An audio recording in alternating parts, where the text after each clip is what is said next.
Y vamos a analizar todas estas consecuencias desde el lunes 2 de junio con José María Luna, socio de Luna Sevilla Asesores Patrimoniales. ¿Qué tal, José María? Buenos días. Muy buenos días. Bueno, pues volvemos a la carga. El momentum del mercado, veníamos de un mayo muy bueno. Ya veremos qué es lo que nos depara el mes de junio. De momento empieza pues muy condicionado por la geoestrategia, por ese ataque entre Rusia y Ucrania, o tal vez las mayores caídas se están produciendo, José María, por estas nuevas tensiones comerciales entre China y Estados Unidos.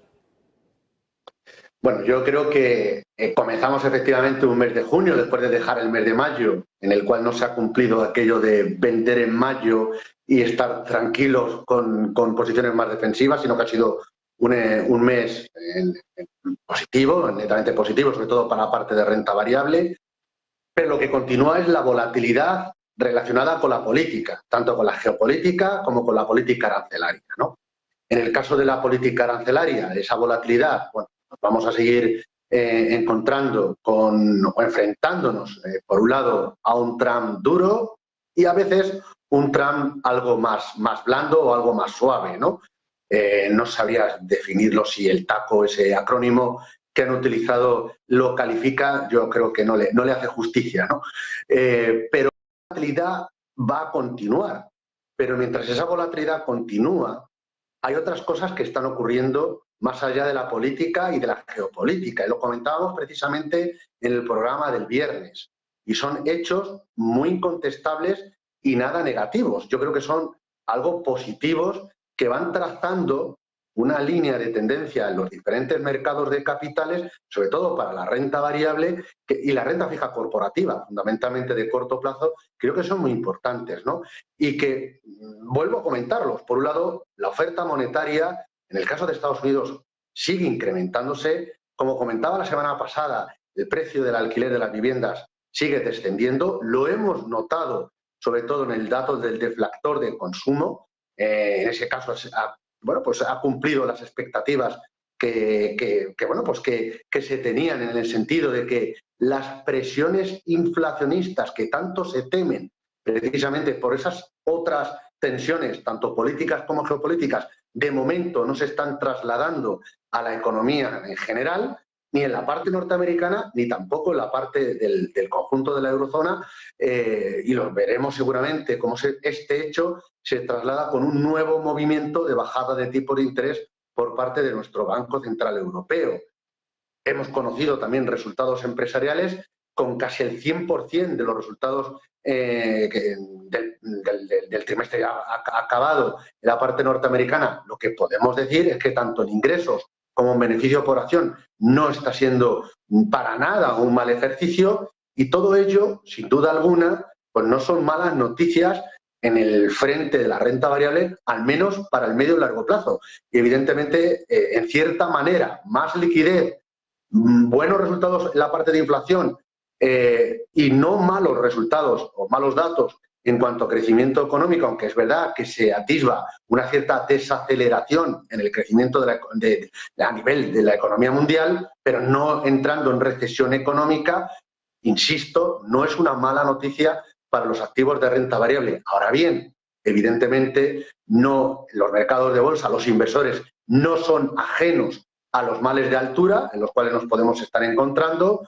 En segundo lugar, a la cierta debilidad del dólar, que eso impacta no solo al dólar, sino también a otros activos, como puede ser el caso de la renta fija o incluso en el caso de las materias primas, sobre todo en el caso del oro, y por supuesto también esas tensiones o esas tensiones renovadas en capítulos de la geopolítica, pero sobre todo en materia arancelaria, con esas dudas o ese estancamiento que hablaba la pasada semana desde Estados Unidos, y que este fin de semana, bueno, pues volvían a insistir en ello, aunque pues algunos de los acuerdos que se habían llegado, tanto la Comisión china como la norteamericana, que parece que se habían violado, etcétera, etcétera, sobre todo en materia de materias raras, bueno, pues vuelve a generar cierta volatilidad, y es la excusa perfecta después de los máximos alcanzados o los niveles alcanzados en la renta variable para que los mercados de bolsa puedan tomarse cierto descanso. Pero de momento yo diría que la bolsa de momento es cierto descanso.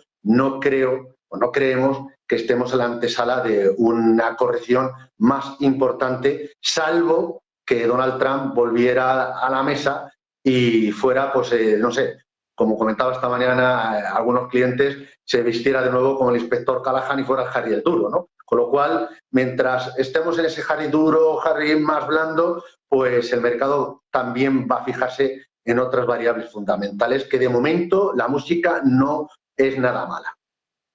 La música no es nada mala y lo cierto es que estas tensiones geopolíticas están condicionando el mercado de las materias primas, bajando las bolsas, la renta variable, en este caso, José María, de nuevo vemos cómo el oro vuelve a estar soñando con esos $3.350 la onza, fruto de ese recrudecimiento de las tensiones comerciales. Sorprendente resistencia del oro que, no lo sé, pero me parece que ya ha superado todo el año 2024, las ganancias que había cosechado en el año 2024 me parece que ya las ha superado cerrado el mes de mayo, antes de que se cumpla medio año 2025.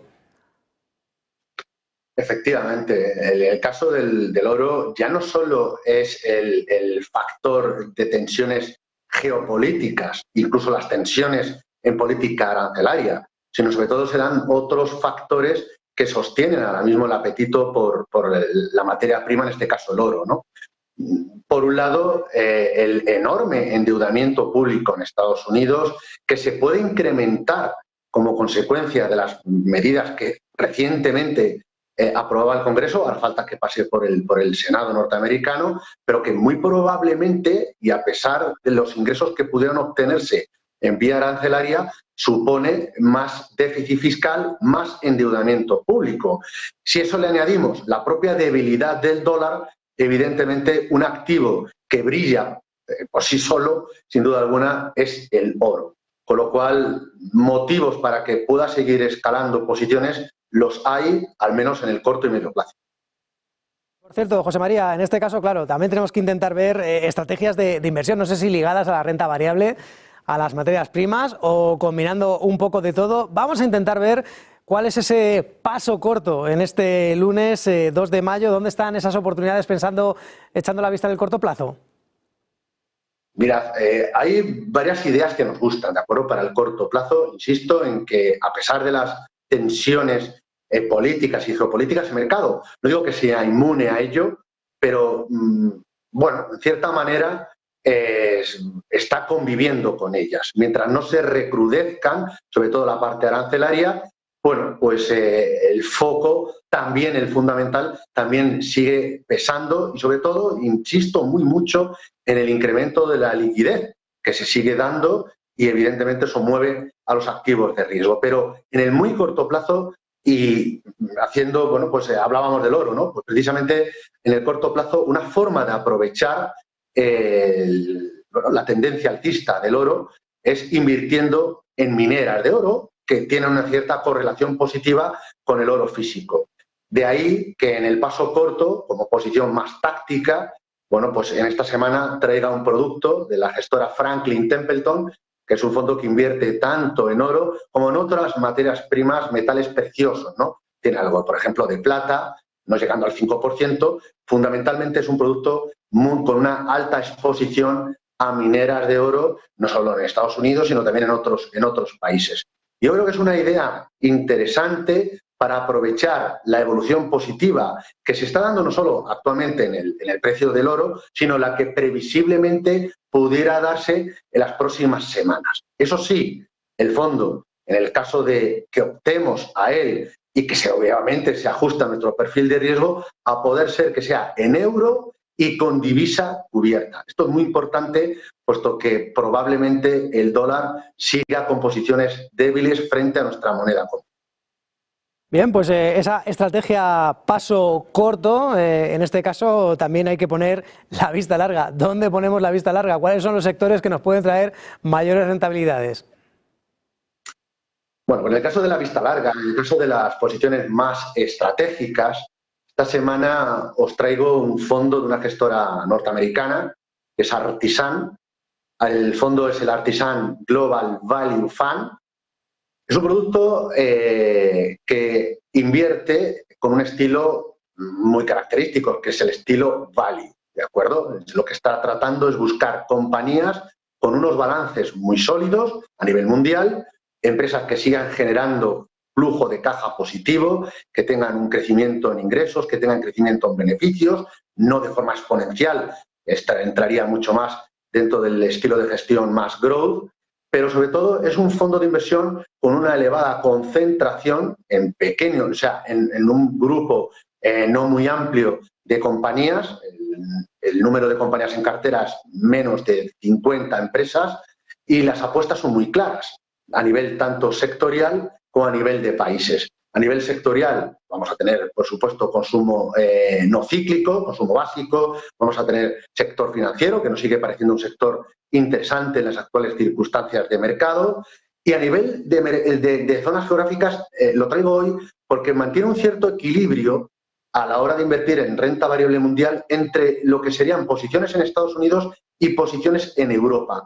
Cuando uno se acerca a la renta variable internacional, y sobre todo, ya sea con sesgo growth o sesgo value, en un fondo de gestión activa, lo que más vamos a tener en cartera es renta variable norteamericana. Bueno, pues lo que tratamos es, mirando hacia adelante, en esa vista larga, es un producto que tenga un poco más de peso en renta variable europea que lo que suele tener la media de fondos de renta variable internacional, y lo encontramos claramente en este producto. Con lo cual, renta variable, de nuevo, una apuesta por la renta variable, en este caso con un sesgo value, con un contexto que se puede dar de una probablemente de un menor crecimiento económico, y de ahí que busquemos sobre todo compañías donde todavía no encontremos sobrevaloraciones, sino que estén las valoraciones bastante ajustadas, y en este sentido, en un producto, ya digo, un cierto equilibrio a nivel regional.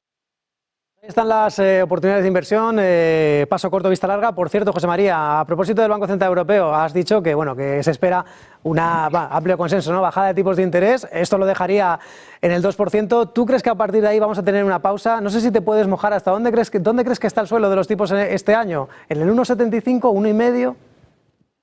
Pues si las presiones inflacionistas no hay como tales y seguimos en un escenario de cierta desinflación, pues perfectamente podría haber una o dos bajadas adicionales más. Es lógico que el Banco Central Europeo, después de la bajada que se puede producir en este mes de junio, tome cierta pausa, ¿de acuerdo? Pero las perspectivas desde una o dos bajadas. Es decir, hoy por hoy lo que hay más es presiones desinflacionistas que presiones inflacionistas. Seguimos importando deflación. Cuanto más nos acercamos a China a nivel comercial, más importamos deflación. Y eso debemos de tenerlo muy presente a la hora de construir nuestras carteras. Pues José María Luna, socio de Luna Sevilla Asesores Patrimoniales, muchas gracias por estas valoraciones, por estas anticipándonos a lo que puede ocurrir el jueves en esa reunión de tipos del Banco Central Europeo. Un abrazo, feliz negocio. Feliz negocio y buena semana a todos. Muchas gracias.